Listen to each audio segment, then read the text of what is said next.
In the Premier League, going into the Boxing Day fixtures, let's focus on the team that we just saw. Newcastle, of course, sitting third at the moment. They're in a situation where the January transfer window opens. If you're Newcastle, how busy would you be, Craig? How many people would you try to bring in that window? Do you know, I don't know if I'd try to bring in too many. Right. Because I don't think I'd want to upset what I've built so far since Eddie Howe's gone in. If you remember back, I think it was the January transfer window last year. It was more of the defensive area that he strengthened. Then they went again in the summer, signed some players. So, no, I don't. The way they've played, and you look at the team, and you think, well, he wouldn't get in that Arsenal team, and he wouldn't get in that Tottenham team when they outplayed Tottenham. But as a group of players, as a unit, they've been absolutely brilliant. They've got the injury to Alexander Isak, which is not ideal. Callum Wilson in great form, he got in the England squad. We just saw Almer on there miss a chance, but he was flying. I don't think, Steve, I don't know about you, but I don't think I'd want to upset that too much. No, I wouldn't. Not unless something that you just can't pass it on comes along. Yeah. Then you've spent the first part of the season, if you're Eddie Howe, cultivating something that actually has got you into third place.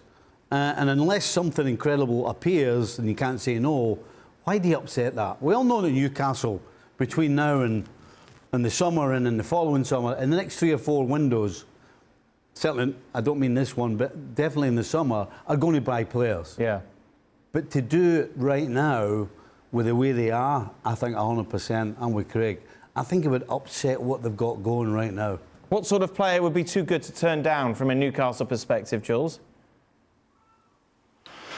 I think they're looking at in midfield, Dan, like the boy said, Isak is going to come back at some point, Saint-Maximin. Let's not forget that they had such a great first half of the season without Isak for most of it, because he got injured not long after signing for the club and started well.